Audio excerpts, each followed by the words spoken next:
Assalamualaikum warahmatullahi wabarakatuh. Selamat pagi, Pak Burhan dan Bu Zia. Kami dari kelompok 3 akan mempresentasikan mengenai preparasi sampel dan fiksasi.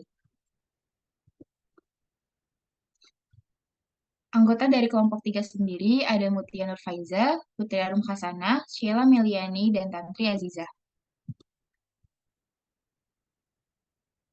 Untuk pokok pembahasan yang akan dibahas pada materi kali ini, yang pertama ada teknik proses urin dan pleura, metode persiapan teknik sampel sitologi, fiksasi basah dan fiksasi kering, perkembangan fiksasi metode konvensional dan metode terbaru, jenis-jenis larutan fiksasi dan alternatifnya, ciri-ciri fiksasi sitologi yang baik, dan kendala fiksasi sitologi. Untuk selanjutnya akan dilanjut oleh rekan saya. Ya, selanjutnya ada definisi dari preparasi, yaitu serangkaian proses untuk mempersiapkan sampel untuk dianalisis laboratorium meliputi pengambilan sampel, alat bahan, dan langkah pengelolaan lainnya, dengan bertujuan untuk mempersiapkan apakah sampel, jaringan, atau cairan tubuh sudah sesuai persyaratan untuk dilakukan analisis laboratorium. Selanjutnya ada teknik proses urin.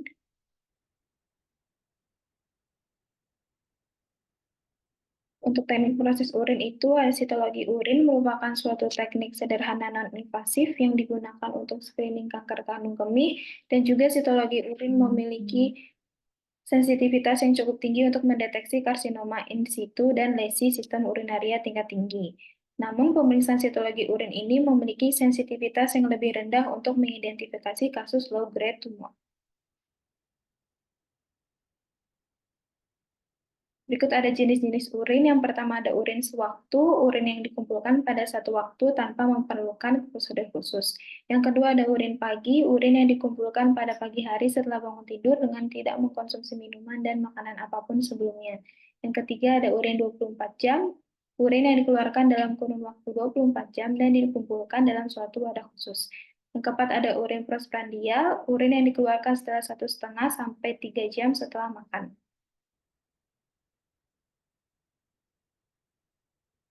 Berikut ada tata cara pengambilan spesimen untuk wanita.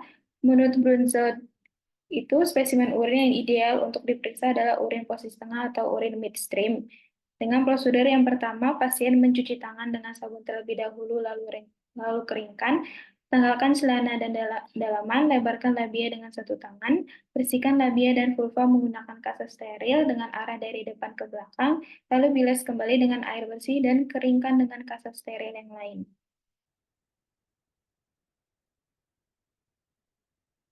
Selanjutnya, selama proses ini berlangsung, labia harus tetap terbuka dan jari tangan jangan menyentuh daerah yang telah dibersihkan. Keluarkan urin, aliran pertama urin dibuang, lalu aliran selanjutnya ditampung ke dalam wadah steril yang telah disediakan oleh petugas kesehatan.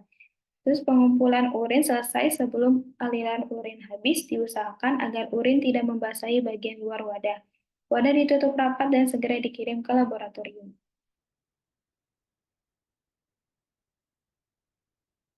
Tata cara pengambilan spesimen selanjutnya untuk pria, pasien harus mencuci tangannya dengan memakai sabun lalu mengeringkannya. Tanggalkan celana dan dalaman, bersihkan penis dengan kaset steril, bilas dengan air bersih dan keringkan dengan kaset steril yang lain. Keluarkan urin, aliran pertama urin dibuang, lalu aliran selanjutnya ditampung ke dalam wadah steril yang telah disediakan oleh petugas kesehatan. Pengumpulan urin selesai sebelum aliran urin habis, diusahakan agar urin tidak membasahi bagian luar wadah. Wadah ditutup rapat dan segera dikirim ke laboratorium. Berikutnya ada stabilitas dan cara pengiriman.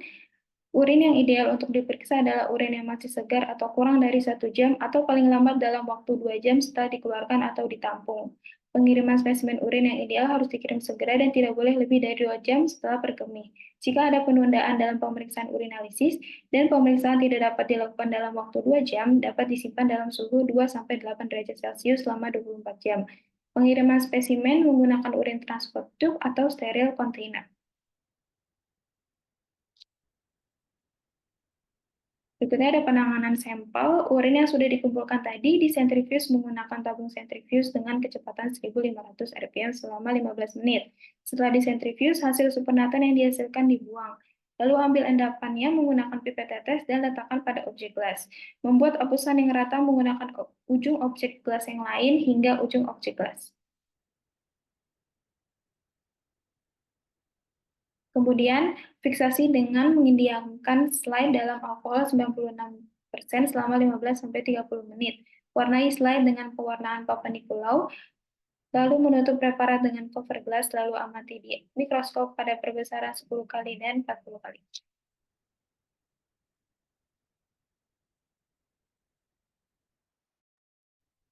Selanjutnya ada teknik proses cairan pleura. Pleura adalah cairan selaput tipis yang melapisi paru-paru dan dinding dada bagian dalam dan dibagi menjadi dua, yaitu transudat dan eksudat. Untuk pengambilan spesimennya, secara teknis, pelaksanaan pemeriksaan sitologi cairan pleura dengan melakukan tindakan invasif dengan menginsersi jarum melalui dinding toraks untuk mengeluarkan cairan tersebut dari rongga pleura. Setelah didapatkan spesimen cairan pleura, dapat diperiksa lebih lanjut.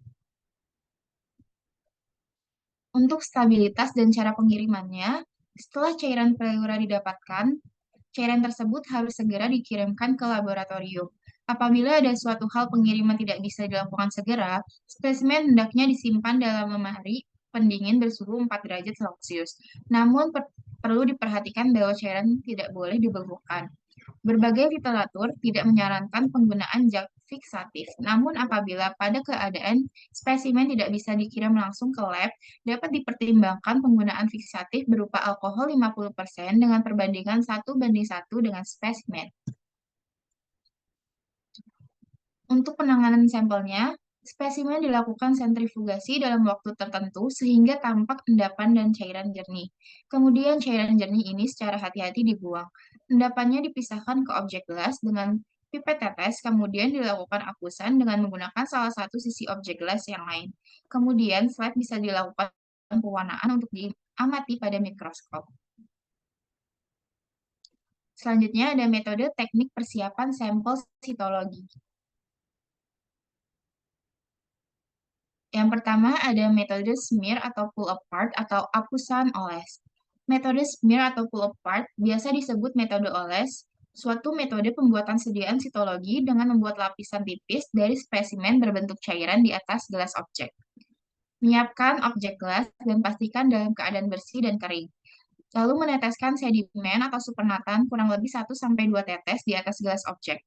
Menyiapkan objek gelas lainnya yang bersih dan kering untuk digunakan menarik dan mendorong sampel. Melakukan teknik tarik dan dorong sehingga sedimen menyebar merata pada permukaan objek gelas.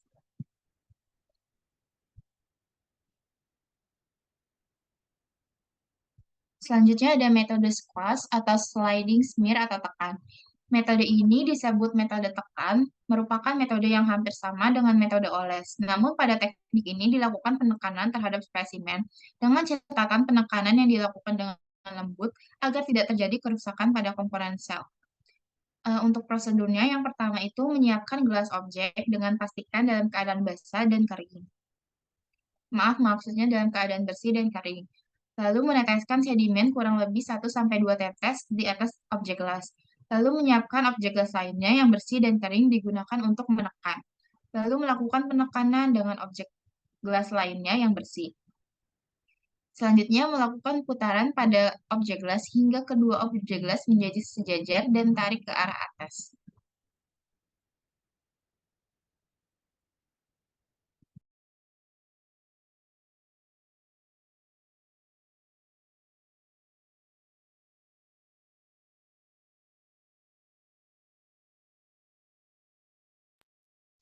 Selanjutnya ada metode sitopsin.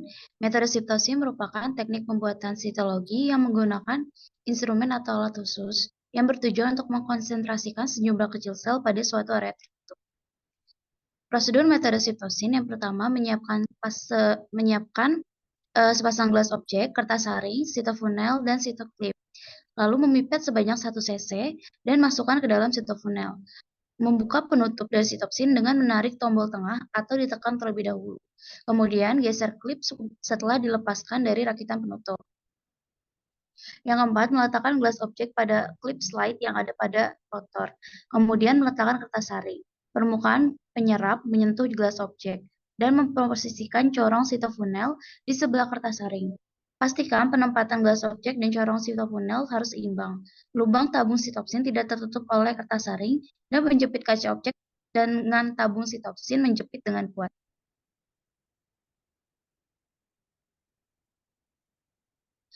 Selanjutnya, masukkan rotor ke dalam alat sitopsin, lalu tutup dan sentrifuge dengan kecepatan 1000 sampai 2500 rpm selama 5-10 menit. Ketika alat sudah berhenti, keluarkan rotor dari alat sitopsin, kemudian mengeluarkan gelas objek dari rotor. Tunggu sampai sampel mengering dan lakukan fiksasi dan pewarnaan. Selanjutnya ada metode imprint. Sitologi imprint ini adalah metode alternatif yang intraoperatif. Metode ini sederhana dan pengerjaannya cepat, hanya membutuhkan waktu sekitar 15 menit. Pembuatan sediaan imprint dengan cara menempelkan langsung massa atau jaringan ke dalam kaca objek secara hati-hati. Lalu kaca objeknya akan langsung difiksasi dan diberi pewarnaan. Selanjutnya adalah fiksasi. Metode fiksasi. Tahapan fiksasi adalah langkah awal dimulainya fase praanalitik dalam sitologi. Fiksasi jaringan dilakukan untuk mempertahankan morfologi atau bentuk jaringan, serta mempertahankan antigenisitas molekul target.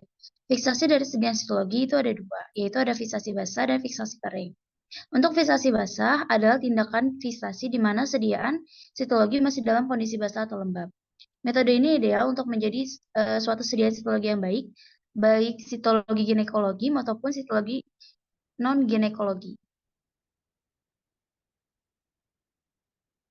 Metode yang kedua ada fiksasi kering. Fiksasi kering ini adalah fiksasi yang dilakukan pada sediaan sitologi yang dilakukan dengan mengeringkan sediaan tersebut di udara terbuka atau dengan bantuan pemanasan hingga kering menggunakan hot plate dengan suhu maksimal 50 derajat. Sediaan sitologinya harus diproses dan dikeringkan dengan segera untuk menghindari munculnya artefak. Fiksasi kering ini disarankan untuk sediaan yang menargetkan koloid, musin, butiran sitoplasma endokrin, dan pasien dengan indikasi keganasan hematologi seperti limfoma atau leukemia. Selanjutnya ada perkembangan metode fiksasi. Pertama itu adalah metode fiksasi metode basah yang disebut sebagai rutin fiksasi.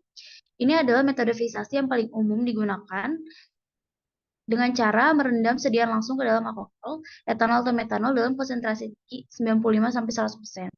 Metodenya sederhana dan efektif untuk mencegah autolisis atau kerusakan sel, serta menjaga morfologi sel. Namun penggunaan alkohol menyebabkan penyusutan sel dan membentuk artefak, dan kehilangan beberapa detail morfologi, serta membutuhkan waktu untuk proses fiksasinya. Selanjutnya itu ada fiksasi metode kering. Sediaan ini dibiarkan mengering di udara setelah pengambilan sampel atau dengan bantuan pemanasan hingga kering. Penggunaan hot plate dengan suhu maksimal 50 derajat. Penggunaan metode kering ini jika dibandingkan dengan metode basah lebih hemat biaya dan mudah serta lebih aman karena dia tidak menggunakan bahan kimia. Namun, metode ini bisa menyebabkan pecahnya sel apabila sediaan tidak langsung diproses dan dikeringkan, sehingga dapat muncul artefak pada sel.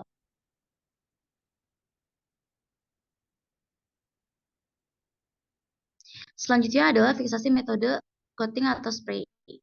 Fiksasi ini merupakan metode yang digunakan untuk mengganti metode basah. Dilakukan dengan memberikan aerosol atau penyemprotan yang terdiri dari alkohol dan polyethylene glycol sebagai pelapis sediaan pada spesimen sitologi yang dibuat secara konvensional maupun dengan metode berbasis cairan.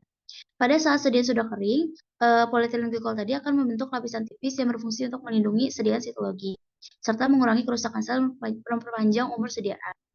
Teknik ini lebih praktis dan memberikan perlindungan lebih baik dalam pengamatan jangka panjang.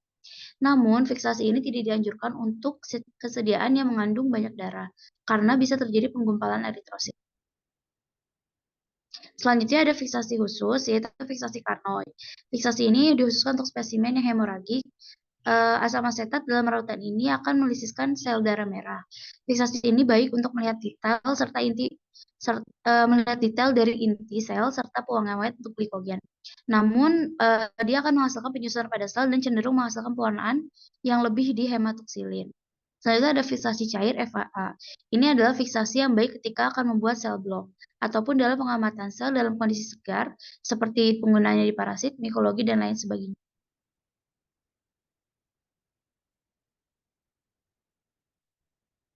Metode fiksasi yang terakhir itu ada metode fiksasi menggunakan bahan alternatif pemanis alami. Pemanis alami ini berfungsi secara fiksatif melalui proses hidrolisis sukrosa yang menghasilkan fruktosa dan glukosa dalam suasana asam. Fruktosanya ini akan membentuk gugus aldehid yang kemudian berikatan silang dengan asam amino dalam jaringan sehingga dapat menjaga integritas strukturalnya. Selain itu, pemanis alami seperti madu juga memiliki sifat antimikroba dan antioksidan yang bisa mencegah kontaminasi selama proses fiksasi dibandingkan dengan alkohol dan formalin. Zatnya tidak berbahaya, tidak berbau, dan nggak perlu alat tambahan. Tapi sifatnya masih dalam penelitian lebih lanjut terkait efektivitas dan penerapannya dalam fiksasi. Berikut adalah gambaran fiksasi yang menggunakan metode alternatif pemanis alami tidak jauh berbeda dengan fiksasi yang dilakukan dengan menggunakan alkohol atau formalin.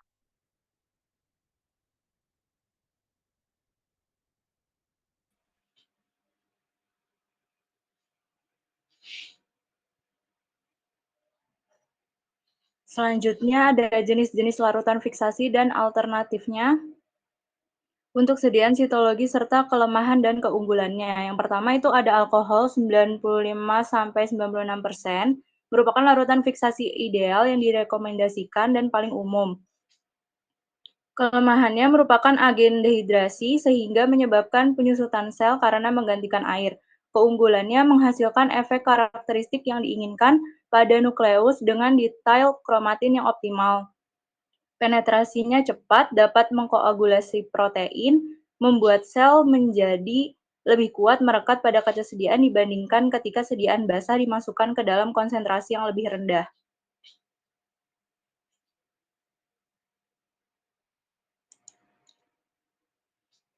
Etanol absolut 100% sebagai alternatif larutan fiksasi lainnya. Kelemahannya, biaya yang dikeluarkan relatif lebih besar. Keunggulannya menghasilkan efek serupa pada sel. Metanol 100% kelemahannya lebih mahal dan keunggulannya menghasilkan sediaan yang tidak begitu menyusut jika dibandingkan dengan alkohol 95-96%.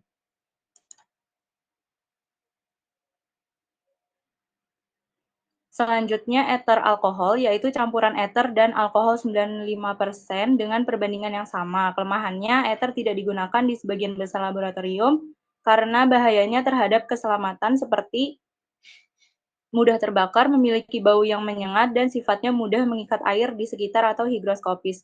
Keunggulannya menghasilkan sediaan yang lebih baik dibandingkan dengan alkohol 95-96%.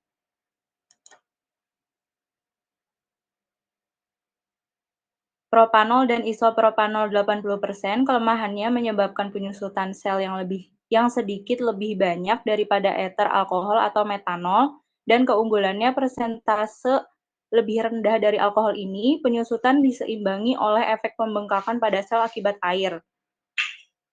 Selanjutnya denaturasi alkohol, yaitu campuran dari 90 bagian etanol 95%, ditambah 5 bagian 100% metanol, dan ditambah 5 bagian 100% isopropanol. Kelemahannya merupakan etanol yang telah diubah dengan penambahan aditif sehingga tidak cocok untuk dikonsumsi oleh manusia, dan keunggulannya kemungkinan penyalahgunaannya lebih kecil.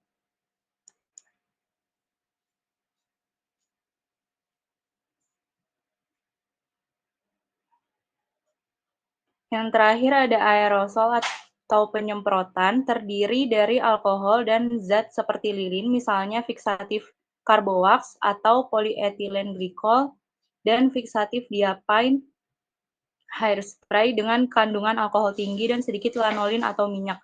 Kelemahannya tidak direkomendasikan untuk apusan berdarah karena menyebabkan penggumpalan eritrosit dan dapat mengubah reaksi pewarnaan jika berlebih. Keunggulannya merupakan fiksatif yang efektif. Sebagian besar agen ini memiliki aksi ganda, yaitu memfiksasi sel dan setelah kering membentuk lapisan pelindung tipis di atas apusan.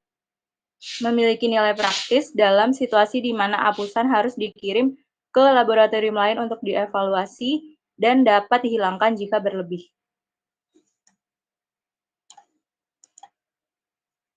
Selanjutnya, ciri-ciri fiksasi sitologi yang baik. Sediaan yang baik adalah suatu sediaan yang mampu menggambarkan kondisi sel atau jaringan layaknya ketika sel atau jaringan itu masih di dalam tubuh. Kriteria yang harus diperhatikan yaitu mempenetrasi sel dengan cepat, minimal menjaga sel dari kerusakan atau kehilangan komponen sel layaknya ketika sel masih dalam kondisi hidup, menjaga secara struktur sel maupun komponen sel, seperti kimiawi, enzimatik, dan imunologi, menghentikan proses metabolisme autolisis, menghentikan pertumbuhan seluler dan mikroorganisme, meningkatkan diferensiasi optik, dan meningkatkan pewarnaan struktur dan komponen sel. Pewarnaan berperan penting dalam menilai efektivitas fiksasi pada spesimen sitologi. Proses pewarnaan, seperti menggunakan metode Papa-Nicolau, memungkinkan pengamatan morfologi sel yang jelas. Sel yang terfiksasi dengan baik akan menunjukkan inti yang tajam dan sitoplasma yang cerah, yang membantu dalam diagnosis sel, kanker, atau kelainan lainnya.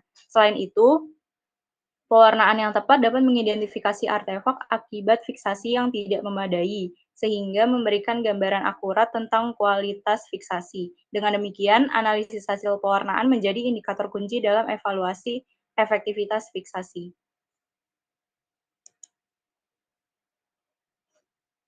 Selanjutnya, kendala fiksasi sitologi. Yang pertama itu ada pemilihan larutan fiksasi yang tidak tepat atau tidak sesuai dengan jenis sampel atau tujuan analisis, yang dapat menyebabkan struktur sel tidak terawetkan dengan baik dan komponen sel tertentu hilang. Penggunaan konsentrasi larutan fiksasi yang tidak tepat dapat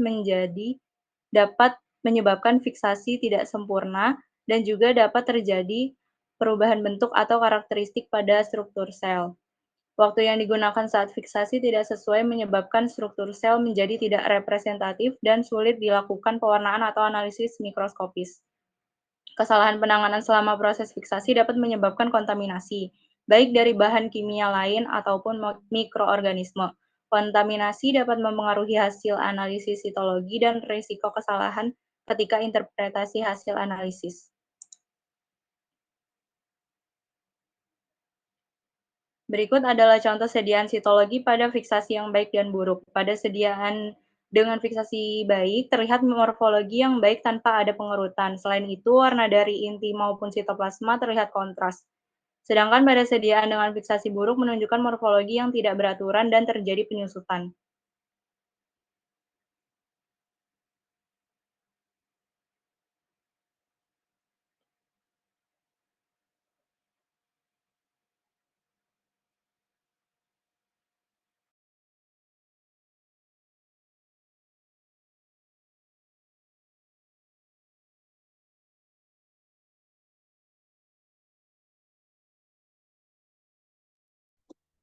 Baik, cukup sekian presentasi dari kelompok 3. Kurang lebihnya kami mohon maaf.